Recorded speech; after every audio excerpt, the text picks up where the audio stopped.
listening to the American Freedom Party News Hour with your host, Ken Daly.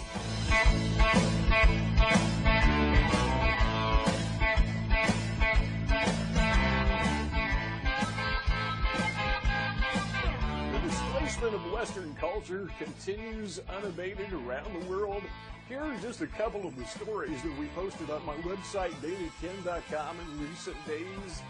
In Nashville, Tennessee, we saw the far-left administration announce that they plan to hire non-citizens as law enforcement officers. That is to say, they are going to hire policemen who aren't even citizens of the United States. So if you're pulled over for whatever reason in Nashville, Tennessee, there will be a possibility, if these guys get their way, that the guy in the patrol car or the armored vehicle, whatever it happens to be, that individual will not be an American. He may be a citizen of Somalia. He may be a citizen of Mexico. He may be a citizen of Liberia. We have no idea. St. Cloud, Minnesota, Somali migrants, that is to say refugee students, staged a high school walkout, and they were supported by their parents because they are being oppressed in Minnesota. Now, my understanding was the reason that they came to the United States is to escape violence and oppression in Somalia. So if it's so bad here, why don't they go home? In Los Angeles, a middle school teacher was removed from his class after telling students that Michael Brown got what he deserved. The good news in that case is the students and the parents, and not just white students, rallied behind this guy, and they staged a demonstration and demanded that he be reinstated. Another news story I just saw this morning was there is a woman in Tel Aviv captured on security camera being raped by a guy from Ghana. What we are seeing is the dispossession, the displacement of Western culture across the United States and around the world, and we have a place to look to understand where we're going with this, and that is South Africa. And someone who has been there and experienced it, and somewhat of an authority of what we're talking about today, is Don Deon, and he's with us on the phone. Don, how are you? Hi, Ken. I'm fine. Yourself? I'm doing super. I got to tell you, it's a little bit soggy in Indiana. We've got a rainstorm going on, but it's better than freezing to death. So, other than that, I'm doing fine. Well, tell us, Don, a little bit about you, your a brief bio, and what you do. Well, I was actually born in South Africa and grew up there. Also, in the apartheid years, I did my 2 years military service, which was compulsory at the time. And we were in Angola fighting Cubans, supported by the USA, and the Cubans supported by Russia. And then after the army, I got into the media business and started a township newspaper for the black townships, as they're called, outside the Cape. Essentially, they've been, like anyway, people coming from the rural areas to the cities for jobs, whatever the case may be. And then the monopoly got interested in the township newspapers around about just before the elections in '94. They took, basically, it was an aggressive takeover. They took over the newspapers, and I realized that things were not going to happen in South Africa. So I left in '97. After which I was in Bank of Amerika in London for 14 years. Then I spent a few years in Spain and then Ireland. And also, most recently, I was a little stint at Google as well. So at the moment, you're in Ireland, is that right? That's correct, yeah. Okay.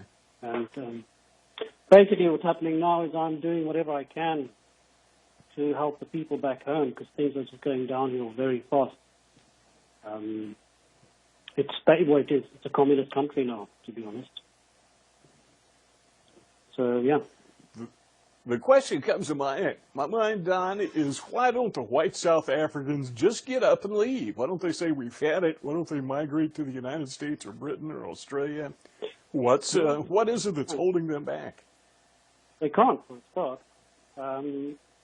So even if they wanted to, they can't do it. Is that right? That's right. South Africa is what with the what you would call non-aligned countries, i.e. they are friends with Libya, China, Turkey, etc. So, yes, it's fairly easy for a South African to go to those countries. But obviously for a white South African, there's not much he could do there, or would want to do there. To go to the US or the UK or so on is very difficult for white South Africans. Then money is obviously the problem as well. The country's gone downhill so badly. The exchange rate has really gone bad. When I left in 97, it was 7 rand to the dollar. And at the moment we're looking, I think it's about 14 rand to the dollar. So it's just gone downhill very fast. Then, of course, people like America and the UK don't want white South Africans. Don't ask me why, but they don't. Well, the governments don't want them. I think the people would love to have them. Obviously, there is the difference. White South Africans have tried all over the world to try and claim asylum, and they've been turned down wherever, in Canada, the UK, US, because the ANC government actually intervenes in all of these cases and say that it's not necessary. In fact, in Ireland, a white South African cannot claim asylum because South Africa is on what's called a safe list. There's only 2 countries on Ireland's safe list, i.e. country which is safe, and therefore you can't say that it's not safe for you to go home, and therefore you can't claim asylum. Is South Africa? So one of the most unsafe countries on the planet for white people is on their safe list. How bizarre is that? That's crazy. As the statistics, I don't know if you've seen them. The average statistic for murder in the world is 6 in 100,000. In South Africa, for normal citizens, it's 30 in 100,000. For South African policemen, it's 54 in 100,000. And for South African white farmers, it's 133 per 100,000.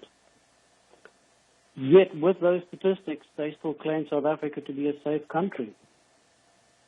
I did a little bit of research on that, Don, and what I discovered was the most dangerous occupation on the planet, except for a NASCAR racer or a Formula One racer, is to be a farmer in South Africa. I could not find a single occupation that had a higher homicide rate or death rate, mortality rate. It's unbelievable. Yeah, absolutely. And it's crazy, and yet the government is denying it, the mass media is denying it, they're all playing it down, but they're all saying, no, it's economic reasons, or it's poverty, or whatever the case may be. But you don't see white people going around killing black people because they're poor or they're living in squatter camps. So it's a nonsensical excuse. Well, if a white person kills a black person in self-defense, such as we saw in the case of Michael Brown in Ferguson, Missouri, then the white person is guilty of racism. And I'm assuming that's the same thing worldwide. But let's think hypothetical for just a second, Don. If in fact all the white people could leave South Africa, and they did, what would happen to the economy of South Africa? Well, it's already happening. There has been 1 million South Africans have already left.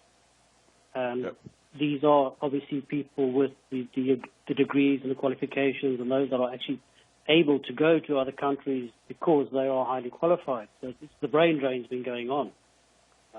So 1 million whites have already left.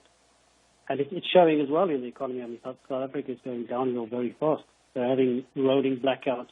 The black people simply cannot cope with the civilization that was created there. They cannot manage it.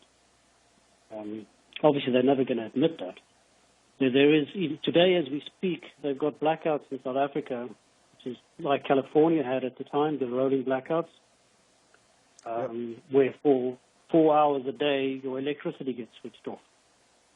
Now, what is the name of the power company in South Africa? It slips my mind. It's Eskom. Okay. It's called Eskom. My understanding is the white engineers were given retirement packages and sent packing. They fired them. They're trying to replace them with unqualified black people. You know, they literally... Not trying to. They were. The ANC has got a policy called cadre deployment, or comrade deployment. And it's a policy of employing ANC members, employing people that are ANC. It's time to go to the break, Don. We'll be back in about 3 minutes, but we're going to pick it up with the way that the economy in South Africa is being destroyed by cultural Marxism. And folks, listen, what is happening in South Africa is going to happen in the United States and all of Europe. Pay close attention.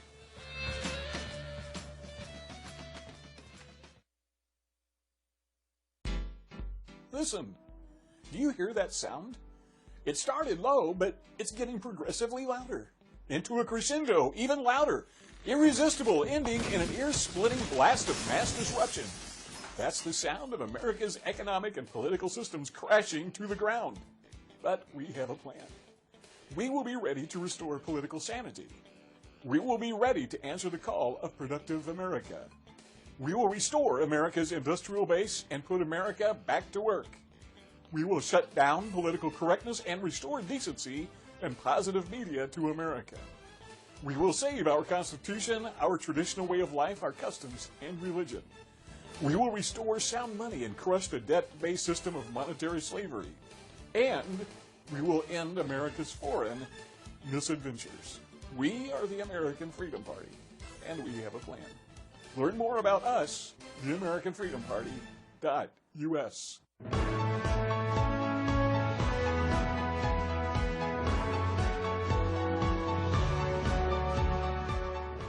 Well, look at this, will you?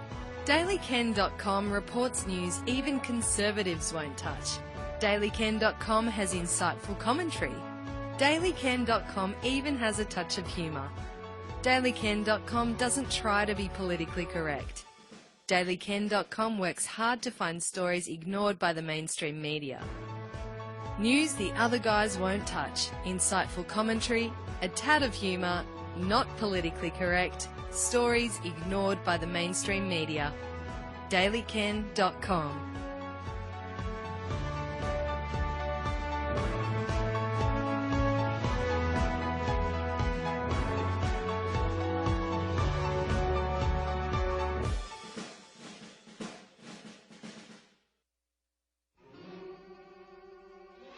The Occidental Quarterly fills a unique niche in bringing together scholarly articles on a wide range of topics that are mired in political correctness elsewhere. It is edited by Professor Kevin McDonald, who's no stranger to listeners of the political cesspool. There are quite a few reasons for the precarious state of our civilization and our people, but one of the main ones is that we have lost the intellectual and moral high ground to a cultural elite that is hostile to our people and our culture. Those of us who are politically aware must understand that the elites dominating culture and the political process in the West are intellectually and morally bankrupt. TOQ is the key. Digital download subscriptions are only $30 a year. Subscriptions by first-class mail are only $60 a year. Go to TOQonline.com and click on Subscribe Now. In addition to receiving fascinating and informative articles, you will also be supporting the work of scholars who are part of a community defending our people and our culture with the highest level of integrity and intellectual sophistication. That's TOQonline.com. Subscribe now.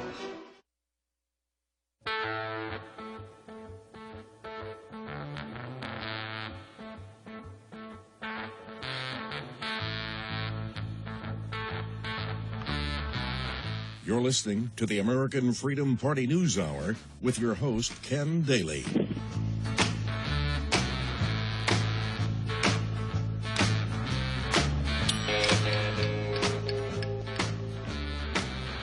The web address for the American Freedom Party, easy to remember. It's the AmericanFreedomParty.us. So we encourage you to visit the website. And as always, to become a member, no point just sitting back doing nothing, watching the world go to pot. Be a part of an activist organization that is actually making a difference. And it only costs $25 to join. So you go to the AmericanFreedomParty.us, you see the little ad, the little box up in the upper right-hand corner of the webpage. You click on that, you become a member. It only costs $25 a year, and you're part of us. So once again, the AmericanFreedomParty.us. We're talking to Don Deon. who is, I understand, a citizen of South Africa, but is an expatriate, and that he is one of the fortunate few who have been able to escape. I hate to use the term refugee, but I don't know what else to call him. You know, he's managed to get away. Well, no. As far as I'm concerned, I'm living in exile, and I have been living in exile for almost two decades now. The problem that we're facing, but go ahead. I'm sorry. No, carry on. I was going to say the problem that we seem to be facing in South Africa, besides the fact, you know, I got to tell you, Don, the average American, you know, the guys who live next door to me in my neighborhood, have no idea what's going on because the media will not talk about it. There's a blackout. They have no idea that there have been 70,000 black-on-the-white homicides in South Africa since apartheid was removed. They have no idea there's been, 4,000 or so farmers who have been massacred? They just don't, they're ignorant. They don't know. I mean, they literally do not know what's going on. And if they did, they'd be a little more concerned. But the point that I was going to make well, go ahead. Do you have a comment on that? Well, those are figures which we can surmise because the government actually stopped giving us statistics a few years ago for obvious reasons. So we have to work on media reports and doctors' reports and that kind of thing. People have to make up the sums themselves. But that's just statistics of murder. There's a lot of other ways in which people are dying and are being killed. And when people say there's a genocide in South Africa, that is not exaggeration. You know, there's people dying in hospitals on a daily basis purely due to negligence because nurses are not wearing plastic gloves, so the wounds are getting infected. I mean, I've just in the last 2 days, I've heard cases of a woman going in with a broken leg. 2 weeks later, she's dead. There's just a woman going in with a flu. The saying now is that you go to hospital to die, no matter what you've got. And those are figures that aren't being counted. So it's shocking. The end game is the displacement of Western culture worldwide. I know it's been almost 2 years ago now that I was in the hospital undergoing brain surgery. Unfortunately, I came out of it about 98% like I was before, just a little bit fatter, obviously.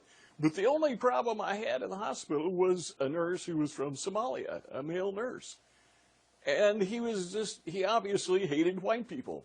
Now, I can't imagine being in South Africa where the hospital is full of those people. But, you know, like you say, if you go to the hospital, you may as well just take them to the morgue. But we were talking about the utility. Go ahead, I'm sorry. Yeah, no, I just want to cite another example. There was a few weeks ago of a woman who went in, she was in labor, and they were saying, no, it's not going to come, she must go home, etc., etc. Anyway, it ended up her standing in the aisle, giving birth to her own baby, with the nurses watching her. Everybody stood back, nobody did anything, and she literally had to catch her own baby in the hospital. And that's based upon racial hatred or stupidity? What's the cause of Well, that? what it is, as we said just before the break, there's a thing that the ANC have got which is called cadre deployment, where they try and employ their members, their loyal members, in all the government services. So be it hospitals, the electricity company, whatever it is, transport, all the government services, the army especially as well. They've hired people who aren't qualified except for the fact that they're ANC voters. And so these people are basically just there taking the salary and doing as little as they can. The importance of getting the job done doesn't seem to sink in. It doesn't seem to be important. It's not that's secondary to them being there. So you really don't have health care in South Africa. I mean, what's there is very... No, you don't. No.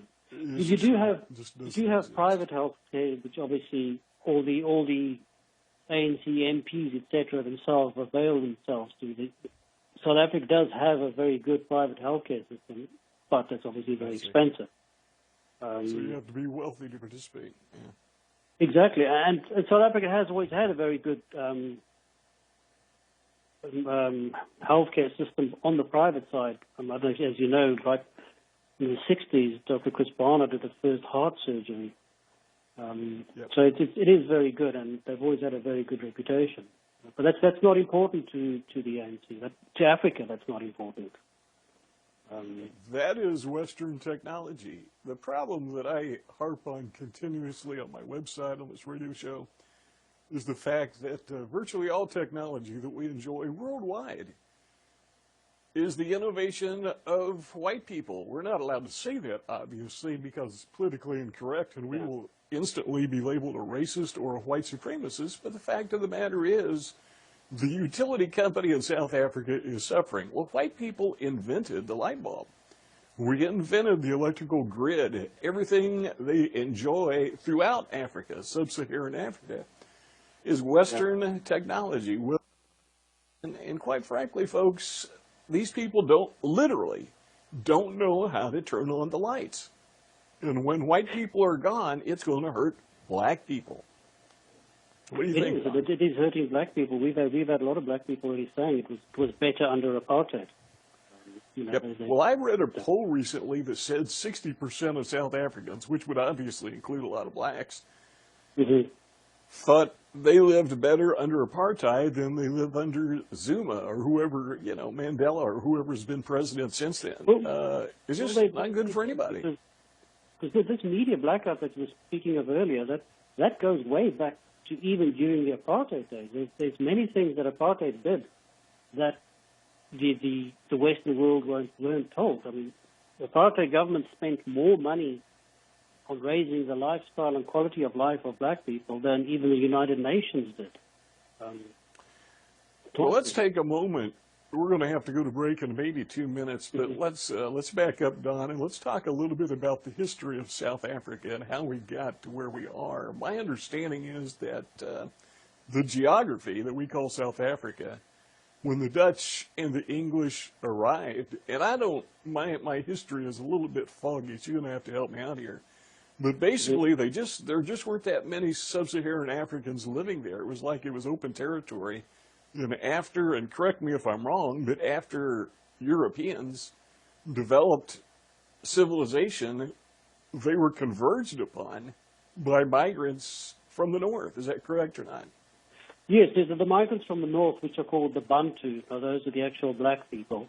They actually came up from the Nigeria region in Central Africa. They migrated down over a period of about 2,000 years.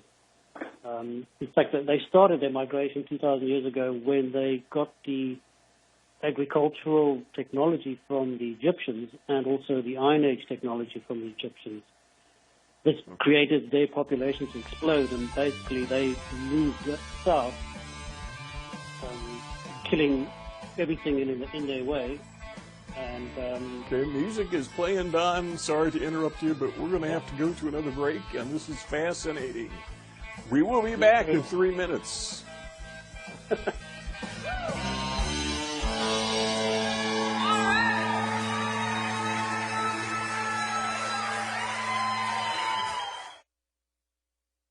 Exposing corruption, informing citizens, pursuing liberty.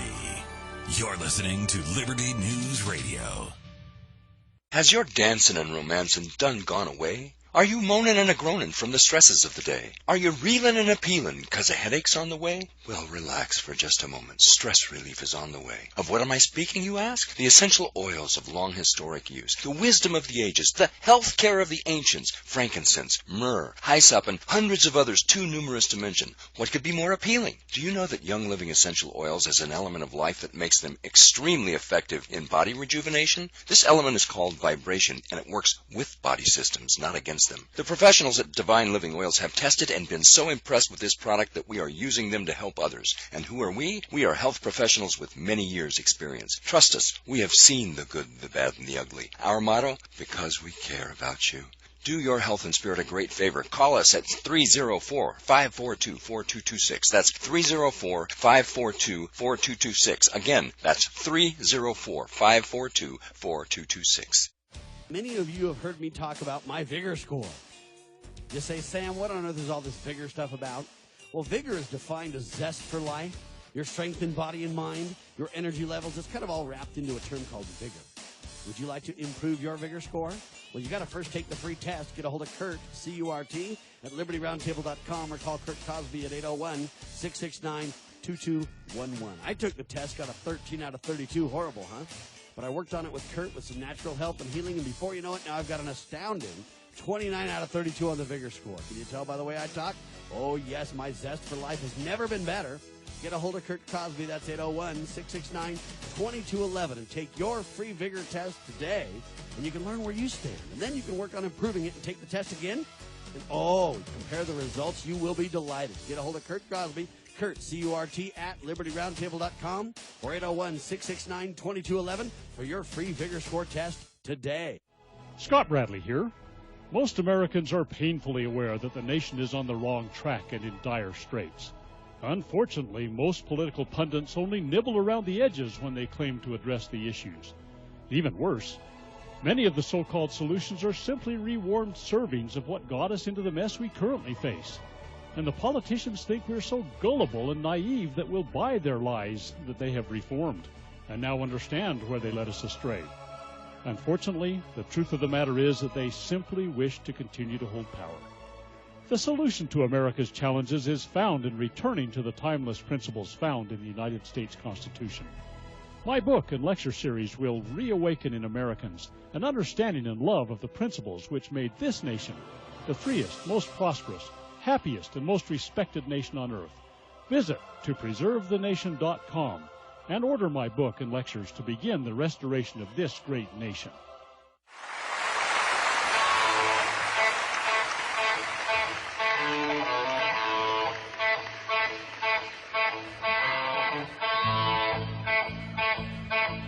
You're listening to the American Freedom Party News Hour with your host, Ken Daly.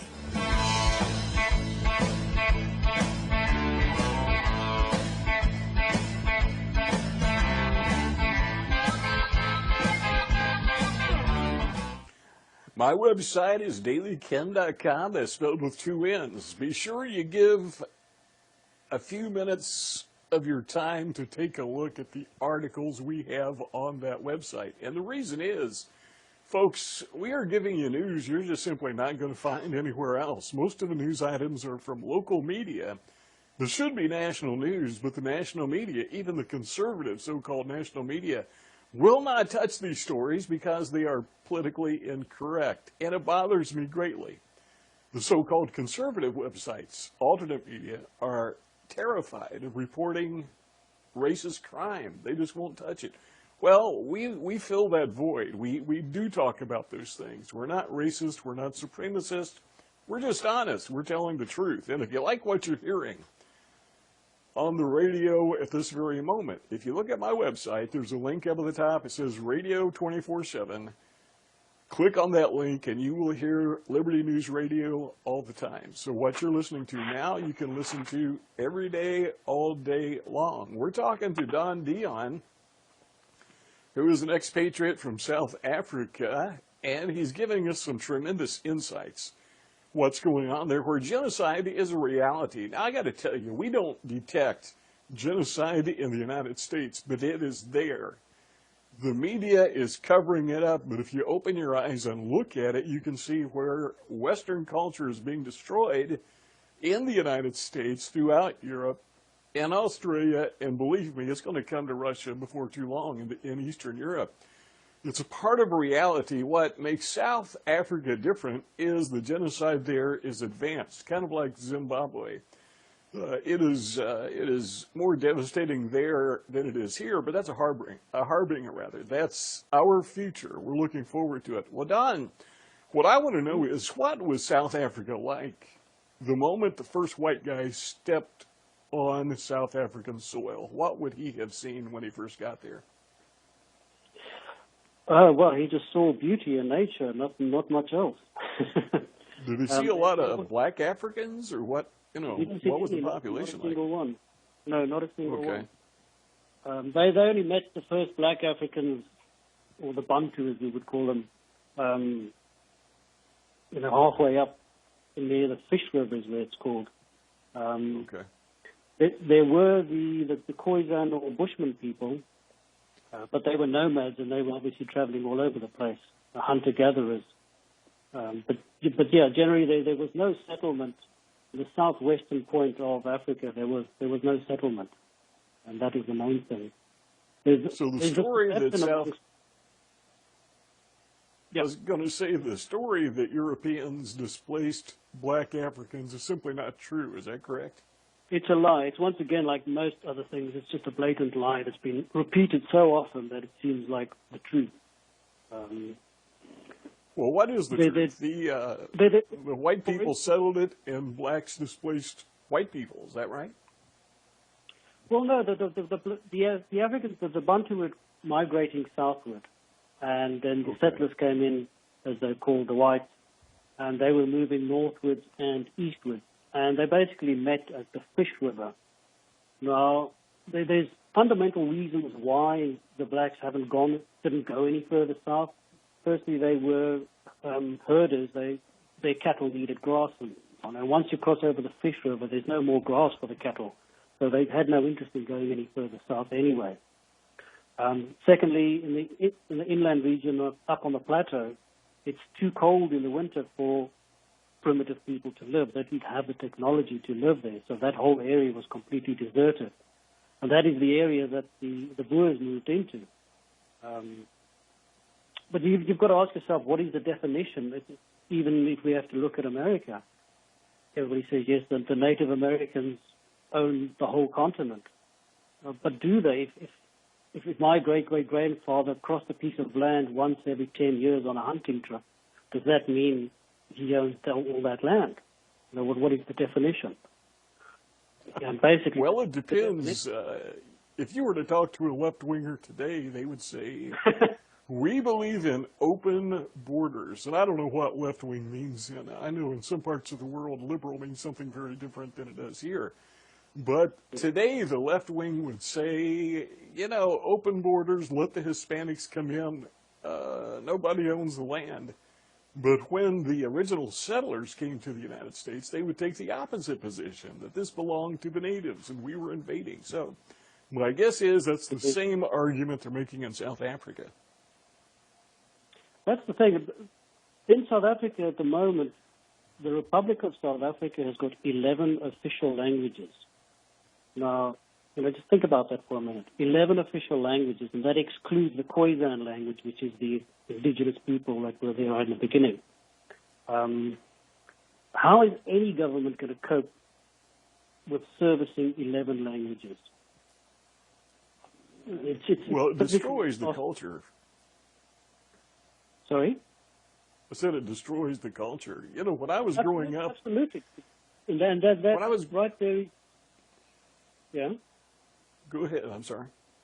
Yeah, no, what I'm saying is that if a country's got 11 official languages, there's 11 cultures and 11 sets of traditions, etc., etc. And unless it's an extremely, extremely efficient government that helps all of them, that country is institutionally genocidal. And that is what South Africa is. They're killing. And that's where we're going in the United States. It's the same thing, Don. What I was saying earlier is when I grew up in Indiana, everyone spoke English. We didn't even think of it. Well, now I'm 62 years old, and for the last, 10, 15 years, every time you make a phone call, you have to punch 1 for English, punch 2 for Spanish, and how long before we're going to have to punch 3 for Chinese or whatever? Exactly. That's a part of genocide. Genocide is not just killing people, but it's the displacement of our culture. And today, when you go to stores, you no longer see information in English only. You see it in English and in Spanish. And it won't be long before they have other non-European languages that are part of our culture so that they can divide us. And by the way, the root word of diversity is divide. That's the objective. They talk about multiculturalism, Don. They talk about the melting pot. It's not a melting pot. We're not melting together. We're fighting each other. We saw that I mentioned earlier. Yeah, go ahead. That right there that is multiculturalism, or as I call it, false multiculturalism. And then this is a perfect example of what the left or the communists or the liberals or Marxists or whatever label they choose to wear. I call them idiots, but nobody listens to me. So. What they do is that they'll take a legitimate word and they'll hijack it and they'll give it a subtle undertone. Well, they're currently doing that with the word progressive. If you're a progressive in the United States, you're not progressive. You're going backwards. As far as I'm concerned, democracy is communism rebranded. It's ridiculous. Exactly. And that is what multiculturalism is. It's basically creating this big melting pot, chucking everybody into one big pot, and you have this thing called the inevitable brown future. And most people they just accept it. They say, oh, well, one day we'll all just be brown people and everything will be there. But people haven't questioned it. They haven't, and obviously we're not allowed to discuss it either. If you start discussing DNA and genetics, etc., then you're suddenly becoming racist and you can't discuss that kind of thing. It just has to be accepted. We don't see that in China, though. We don't see it in most of sub-Saharan Africa. They're not trying to import white people. There is an influx of Chinese, I understand, into sub-Saharan Africa. But they have targeted Western white nations. When I say they, I'm talking about a conspiracy of consensus. The far left wants to destroy us. Now, here's my theory, Don. I'll bounce this off of you, see what you think, and I think I'm dead on accurate. What the Marxists see is that white people are innovative, and because of our innovation, we tend to have more stuff. We're wealthier. Well, to Marxism, that's anathema. You can't have that disparity of income. And the only way to correct that, from their perspective, is to destroy white people and to destroy our culture. Then we'll all be equal. Well, we're going to be broke. We're going to be Paleolithic in our existence. We'll all be living in grass huts. But we'll be equal, and that's all the Marxists care about. What do you think about that? Yeah, well, that's the egalitarianism, the equal society, which is ridiculous because you do not find that anywhere in nature. Nature is about finding balance between differences, and that's what causes the dynamic of life is difference. We're talking to Don Deon. I'm going to have to interrupt you one more time because we got our last final break before the show is over. So don't go away. We've got another few minutes, and we're going to dig a little bit deeper. So stay with us.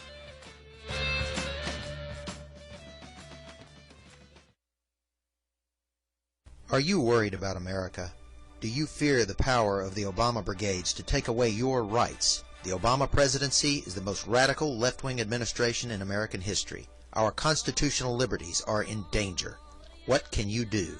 Join the Council of Conservative Citizens. For over 20 years, the CFCC has fought for the rights and ideals of the European American majority. The CFCC has won legal and political battles to protect your heritage and your liberties. The CFCC advocates strong state governments over the power of Washington, D.C. to rule your life. The CFCC believes in an American-first foreign and domestic policy which opposes globalism and one-world government. The CFCC advocates racial integrity as God's natural order. Visit our website today at www.cfcc.org and join fellow European Americans in the fight for our people.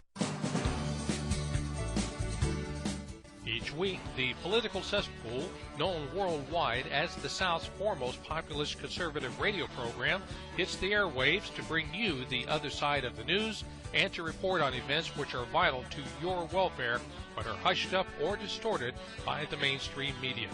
However, to continue doing this, we need your support. Go online at www.thepoliticalcesspool.org and make a safe and secure donation. If you prefer not to make an online donation, you can send us a check or money order to the address on the website. No matter which way you choose, the Political Cesspool needs your support. Go online to www.thepoliticalcesspool.org and make a donation today.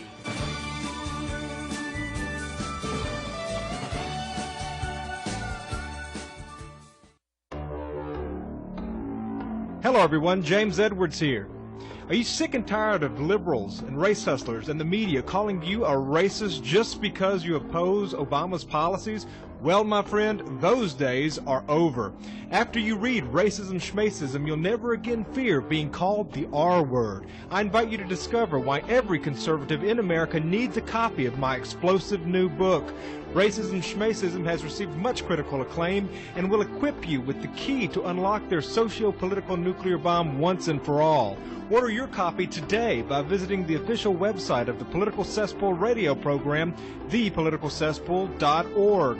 Proceeds of each sale go to help keeping our award-winning show on the air, and they make great gifts for your conservative friend or family member. Buy Racism Schmacism today at www.thepoliticalcesspool.org.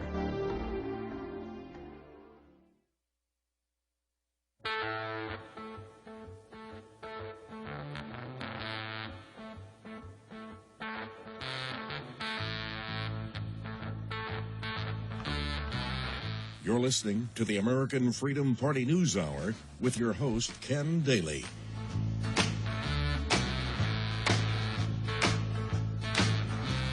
You're listening to the American Freedom Party News Hour. My name is Ken Daly. My real name is Kenn Gividen, but I say Ken Daly because, quite frankly, it's easier to remember.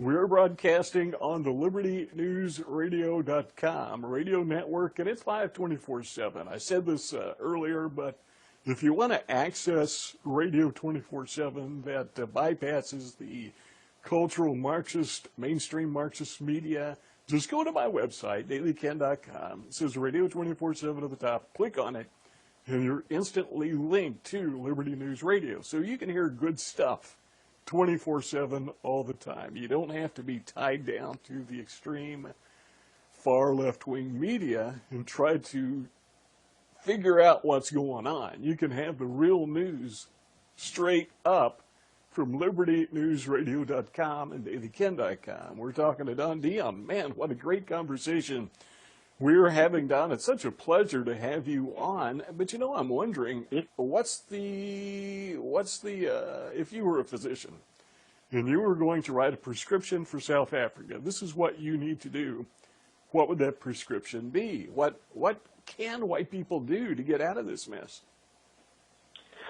Well, my quick, simple answer is to disband the country because it's an abomination. It's it's something that was falsely created over 100 years ago, and that's the case with probably many countries around the world.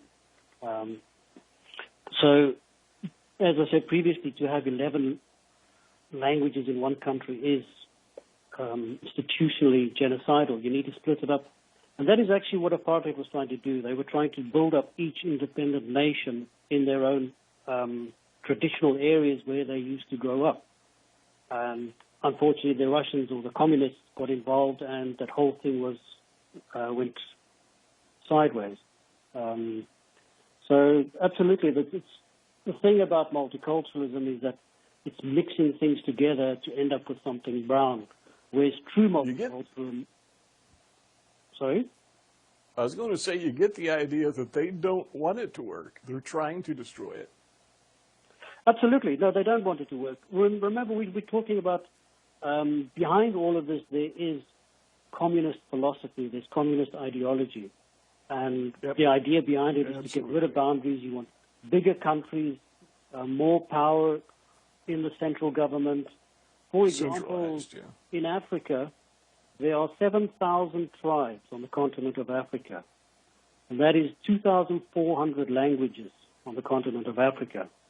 Yet there are only 50 countries on the continent of Africa. So that should give you an idea of what's happening.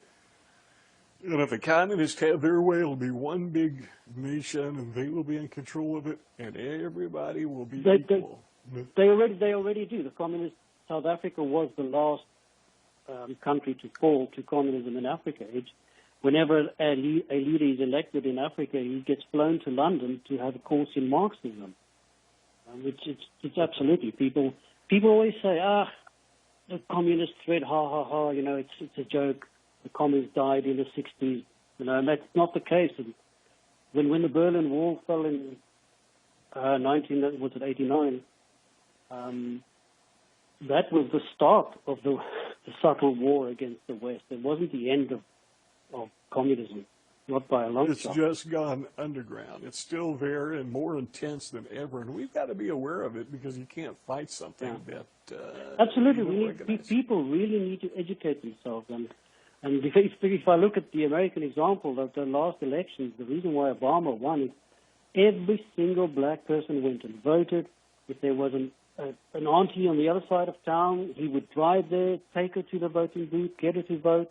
Every single one was activist, was involved, and that really is where the problem with the white people is. They're far too apathetic and not educating themselves, not learning. They're happy to learn or believe what the media tells them, and that's the problem.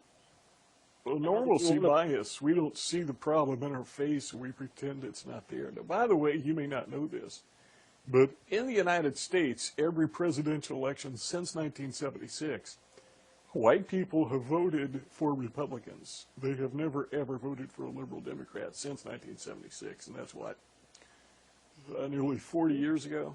I was married in 76. I should remember that. It's 39 years ago. But, yeah, I was married July the 4th. I don't know if that means anything to you, but we were actually married on the bicentennial. Oh, great. But yeah.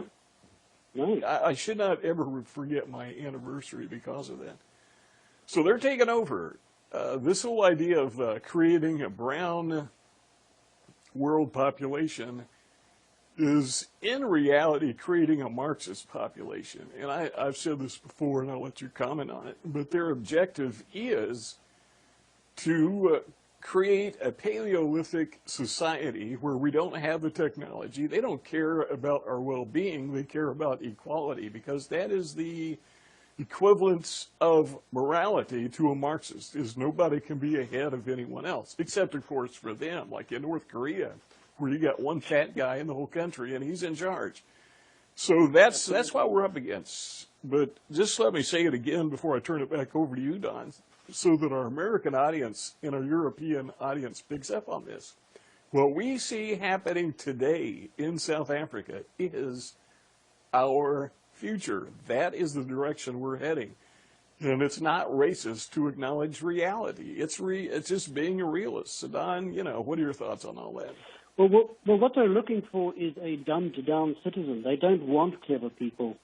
They want to control all the technology, and the power must be in the hands of the few. It's the elitism. Well, they want to control the internet, that's for sure. They don't want us saying what we're saying right now. They do not want my website on the internet. They don't want Sam's network, LibertyNewsRadio.com on the internet. And by the way, Don, do you have a website? Yes, I do, actually. I've got a few, but sky.co.za. You're going to have to repeat that. I didn't catch that. SKY is in Sky. SKY. .co.za.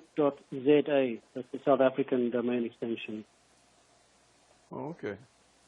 And so, yeah. How did you get such a... More information about what's happening in South Africa and also what the ANC are up to, go to sky.co.za, where we obviously look into the history of the ANC and literally they've been lying for years. They've been basically what's happened is the communists have used the black cause to further their own cause, and there's a lot of synergy between traditional black ideology and communism, and that's why they've gotten along so well in Africa.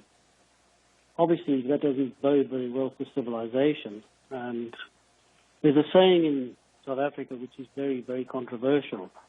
It says they're the architects of apartheid. Basically what they're saying is the savages or the barbarians in Africa are the architects of apartheid because they created the need to separate ourselves and able to carry on our life with our own civilization. And that's essentially what's happening. Is it's the saying they've got now, which is don't hate, separate. It's really basically our only choice that we have left. Well, what the communists are doing, the Marxists are doing, is they are exploiting black people for their own end. Anybody who's paying attention can see that. But we saw, for example, in Liberia, West Africa. We saw just this year where Western technology literally saved the lives of millions of black people with the Ebola virus. They contained it. Now, if it had not been for Western technology, and I've said this a million times, if it had not been for white people, there would be an epidemic killing millions of black people in Africa right this very moment. Folks, we are not racist. We're not the ones who are hurting black people. Go ahead, Don. We had a perfect example of that last week in South Africa. They had a landmark operation where they had the first successful penile transplant in the world. This was by white doctors in South Africa, obviously. The reason for this was because the Africans have this right of circumcision when they become of age. And they take them into a bush and they use stones to cut off their foreskin. Needless to say, many of them end up getting gangrene and losing it. And as a result of that, the white people have come up with this transplant operation. And that is why it's been funded in South Africa, because there's hundreds of young Africans losing it because of this savage tradition. So rather, but we never get credit for it. Yeah, but also rather than treat the cause, they rather just treat the symptom. Yep. The problem. Yeah, go ahead. And that is why you cannot blend the two. Well, you can call it one civilization, but the two cultures cannot be blended. And it's been 350 years that whites have been on Southern Africa. In fact, whites have been there longer than many of the tribes have been there in Southern Africa. And assimilation has not taken place. It's not going to take place. The only way out is to separate. Unfortunately, that didn't go well the first time around because the communists got involved. But yes, I believe in independence for every nation in Southern Africa, and that is what we need to fight for. And it's what I'm fighting. Time to go, Don. I really hate to interrupt you, but the show is coming to an end, and folks, we will be back next week at this very time. What a great show it was tonight. I really enjoyed that, Don, and we'll have you back in the very near future. Absolutely. I'd like to thank you for what you're doing, Ken. Anybody who can see through the fog of propaganda needs to get up and start fighting.